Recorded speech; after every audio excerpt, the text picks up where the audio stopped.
one of my favorite people on the planet, not just to watch, but just to chat with.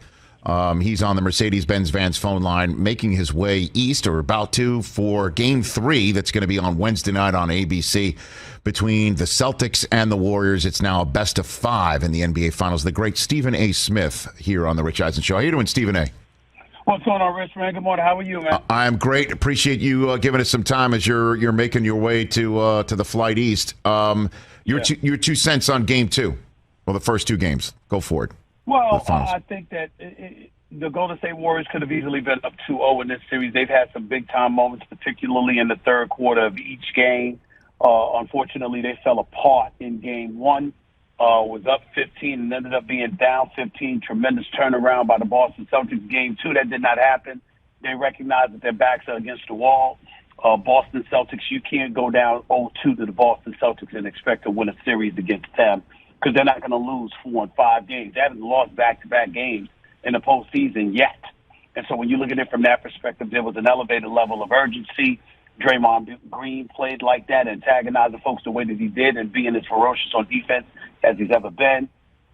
Steph Curry did his thing. Jordan Poole came off the bench and helped.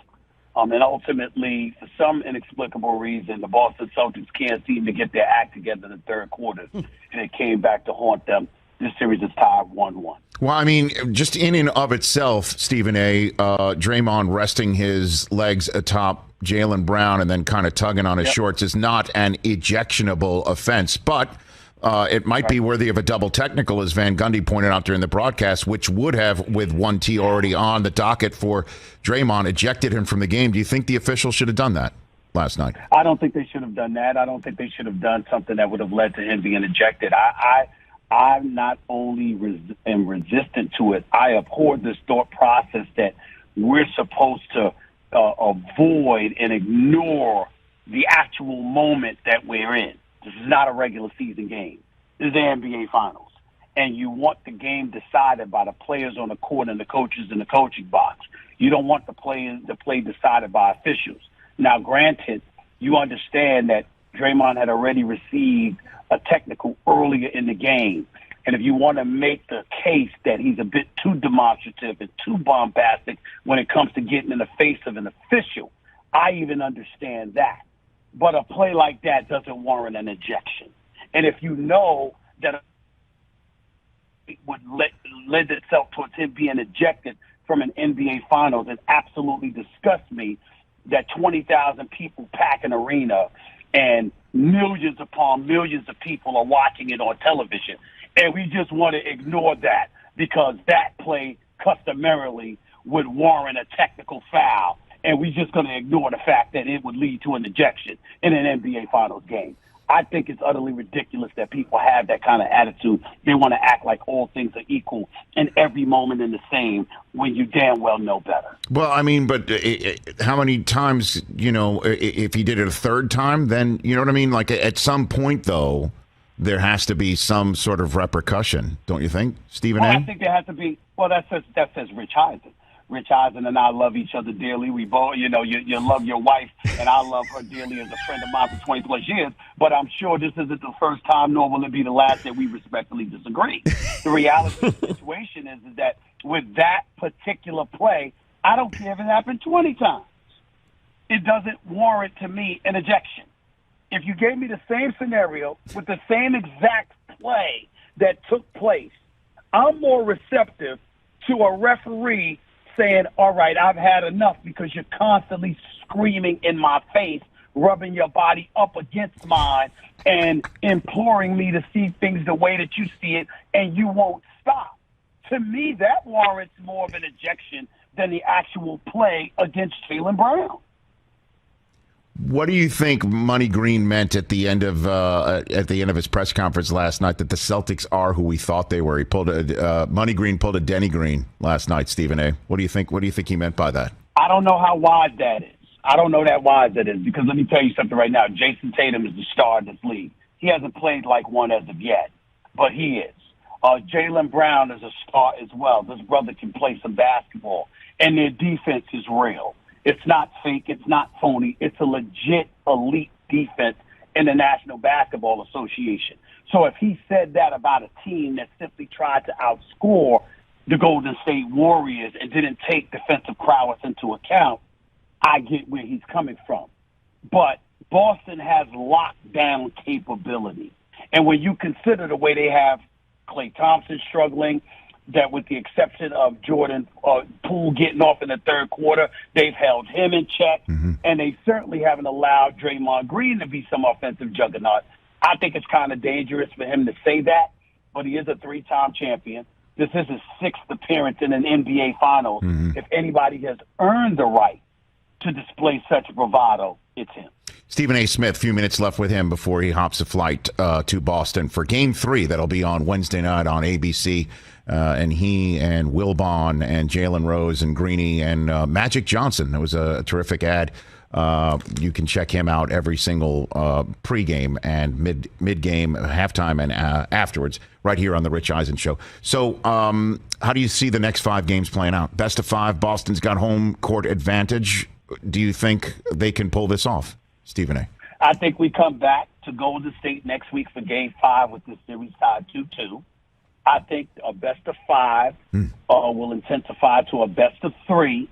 I have the Golden State Warriors winning this series in 7 games, but I did say it was a pick'em series to begin with because I happen to firmly believe that the Boston Celtics are an elite team because of their defensive prowess, and if Golden State doesn't get its act in order, they could lose this series. Klay Thompson shoots 4 of 19. That's unacceptable.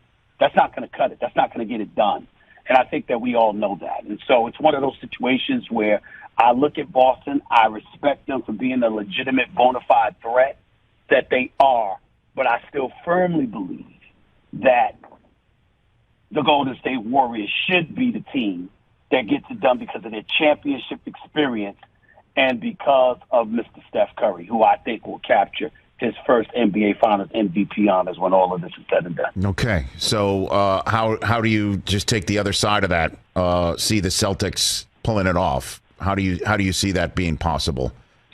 If they continue to neutralize Klay Thompson and Jordan Poole, they can win this series. The role players are going to be pivotal. I get all of that. But in the end, it comes down to Klay Thompson and Jordan Poole and how much assistance they're going to give to a Steph Curry. Because at some point in time, just like Boston was able to neutralize Steph Curry in Game 1, where he comes out, he drops 6 threes and scores 21 points in the first quarter, and then is held to 13 points for the rest of the game. Just like they figured him out over those last 3 quarters, they could potentially do that again. And if that happens, Klay Thompson and Jordan Poole are going to have to step up. And if they don't, Boston can take these guys. Stephen A. Smith, a couple more minutes left with him here on the Rich Eisen Show. I have not spoken to you since the Lakers made a move in the direction of Darvin Ham. The report this morning from Shams Charania saying that it looks like Rasheed Wallace might join him on his coaching staff. What do you think of the hiring of Ham for the Lakers, and what do you think they need to do from this moment forward with LeBron and the rest of that roster, Stephen A.? I love that because what you're doing, you're having a coach, first of all, from a physical perspective, don't even think about pushing Darvin Ham around. Not that they would anyway because they're professionals, but don't even think about that not happening because that's not going to happen. They're not going to push him around. This guy, he's a massive individual. He's earned the right to get this opportunity. I'm happy for him. I was a bit apprehensive about it only from the standpoint that he's a first-time head coach. And considering all the news that has percolated out of the Los Angeles Lakers as an organization and how you have folks interfering with what the coach actually wants to do, you certainly thought that they would hire a stronger mind that wouldn't allow that kind of stuff to happen. But they swear that's not going to happen in the future, that anybody who thought that way about them is not going to have a reason to think about that moving forward. And as a result, they feel the way that they feel. Fair enough. I think adding a guy like Rasheed Wallace to the coaching staff, considering what I know he knows about the game of basketball, combined with how his personality is, how much respect he garners from the contemporary player, and how he can get in their face if necessary, along with retaining Phil Handy, who doesn't get enough credit for his player developmental skills, along with his basketball acumen. I think their staff is going to be pretty strong, and I think that that's going to help them overcome a lot of the maladies from last season. So I don't really have a problem with their coaching staff. I have an issue with their roster. Anthony Davis, you don't know how healthy he's going to be. Russell Westbrook doesn't appear to be the ideal fit for them. And as a result, they need to make some moves. Whether they'll be able to remains to be seen, because you don't have people wanting Russell Westbrook, even though he's approaching the last year of his deal at $47 million per. You don't have people that are too keen on grabbing him. That could all change in a matter of months, and we know that. But it really comes down to me, LeBron James and Anthony Davis. How healthy are they? If those two guys are healthy, they can get you to the postseason. And then from there, you take it from there. Last one for you, Stephen A. You could take the Nets or the Sixers as the team to be the Eastern Conference favorites next year. Those are the only two. Which one would you take, Stephen A? Easily Brooklyn. From a talent perspective, from an ability perspective, you got Kevin Durant, who I believe is the greatest player in the world when completely healthy. We all know that Kyrie Irving is a showstopper. And Ben Simmons is an elite defensive player. The season before last, he was my vote for defensive, because I have a vote. He was my vote for defensive player of the year. I say all of that to say, obviously, Ben Simmons and Kyrie Irving are anything but reliable. Ben Simmons is a complete different case altogether. We don't even know if he's going to play again, to be quite honest with you. We don't know what his mental health situation is like. And in the case of Kyrie Irving, this guy's a show-stopping. He's box office. He's worth $50 million a year, as far as I'm concerned, in today's NBA economy. But I would never, ever give him more than a one-year-at-a-time deal. He cannot be trusted to show up to work. I said this before publicly, and I'll say it again. Rich Eisen, my hand to my heavenly Father, I swear this to you. Yes. When Ukraine, I think, number one, they need to guard the hell out of the ball. Like, I think it starts with just their defensive tenacity in guarding the ball. There were so many blow-bys in Game 3. It was alarming and it was concerning. So, look, are they going to target Steph? Yeah, but like Pat Bev said, you're in the trenches, time to man up and guard the ball. So I think that comes number one. I think number two, offensively, I'm going to say I think they need to play faster. I think Draymond, even after made shots, push the ball and try to get some chippies. Now, I know that there are rim protectors at the rim, right, for guys like Robert Williams and Al Horford, who's around the rim as well. But if you can play faster, I think that gets Draymond involved in the game more. I think that gets more open shots for Clay.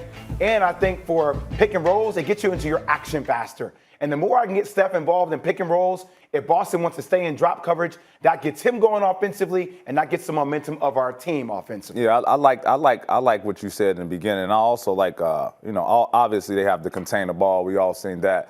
But even if you contain the ball, you got to rebound it. Mm-hmm. You know, the Warriors are the best when they're in transition, but you can't get in transition if you're steady taking the ball out the net. Even if you want to take the ball out the net and play fast, the defense is still matched up. I think they have to do a better job at rebounding. But that goes to now a coach's decision. Are you going small lineup with Draymond at the 5, or are you going Looney and Draymond at the 4? Because now you do that presents different opportunities offensively for you as a unit also. So, but Steve Kerr, he's a champion. He's been a champion as a player. He's a champion as a coach.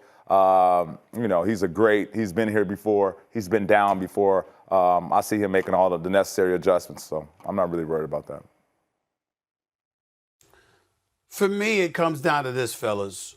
You know, we sit here and we dissecting the game and what needs to happen or whatever. Let's be clear about something. The Warriors know what they need to do. Mm-hmm. The question is, can they do it? Yeah. That's what it comes down to. Can they do it? Because it would be one thing, like, for example, from a schematic perspective, I just think that Jonathan Kuminga, the Moses Moody's of the world, you need to find a way to insert them in the game to make sure your boys, your main brothers, are ready and fresh come the fourth quarter. You got to insert these brothers in there. If you've got athleticism and length on your bench, damn it, find a way to use it, because Jaylen Brown's like 25 years old. Jason Tatum's like 24 years old. I mean, the brothers are young. And then you look at White and Smart, and these ain't old heads, my man. These brothers, they've got legs. They've got youth. They've got athleticism. They've got further. They've got energy. You've got to find a way to match that, which to me is why Steve Kerr should be playing a couple of those young guys. Outside of that, it's really about, Can you do it against these boys? Are you just an inferior team, and this is just a bad matchup that you can't overcome?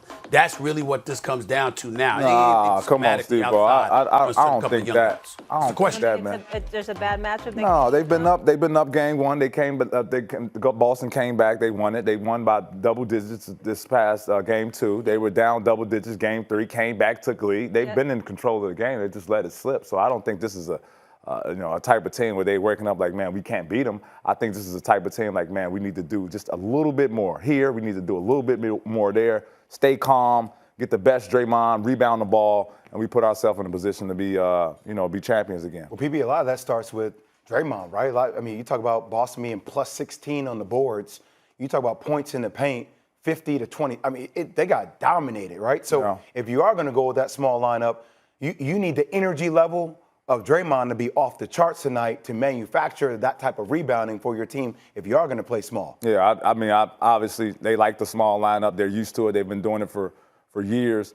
I just don't know if this small lineup works with Boston. Before we move on, let me ask you this, and I can't stop staring at your wrist. I mean, it's nice. Yeah. Shout out to my girl. I mean, she hooked it up. Yeah, she always does. She hooked it up. Yeah. I mean, I'm impressed. No wonder. Yeah, it's extra nice. I mean, it is. I see her steady staring. You know what I like? I see her staring over here. You know what I like? Your girl lit your wrist up. Yeah. And rather than vice versa, she did it. Yeah, she did. That's nice. Yeah, a little baguette, you know. Okay, I'm with it. All right, now I'm refocused. I don't know about the gold. I don't know about the gold mixing with the ice. No, it's just diamonds. That's the thing. Diamonds go with everything. Get a zoom in. Come on, guys. Don't do it like that. Get a little zoom in. You don't need anything but diamonds. Diamonds. You're good. All diamonds. You could just go diamonds. Yeah. All right, I'm focused though. Let me ask you this, okay? And it's not because I'm feeling myself because I picked the Celtics. Go ahead, Stephen A. I said, all I was saying is it's not like I'm unfamiliar with the drip game. Do you want to pop out your 2 chains? No. Because we got 2 chains right here. Sometimes he pops it out a little bit, but only in L.A. Okay, I got to see it. He keeps it tucked on the East Coast. All right, let me ask you this, though. So you all picked the Warriors, all right? I had the Celtics in 6. I just want to ask you, if we were going to do this over, now with what you've seen through 3 games, in all seriousness, do you think you would have picked this series differently? No. So you still have the Warriors? Still have the Warriors. Yes, ma'am. I don't know about that. Sorry about the man part. It's okay. It's okay. I'm feeling old today anyway. It's all I hope for the sake of making my pick for Golden State that I'm correct, but the more and more I watch, like in the trenches, like I want to give credit to Boston, even though a lot of people feel like, well, Golden State's always been in control of the game. I say, well, have they? Because Boston has found ways to win in the trenches, and that deserves praise from me. It feels like almost has Golden State been battle tested over the last couple of months in the playoffs when you look at who they've had to go through. And yeah, they won these series, but I'm like, damn, Boston's been through KD and Kyrie. They've been through Giannis, who's playing like the best player in basketball, a Miami Heat team that defends better than any other team in the league alongside Boston. So, like, I don't know, like that trench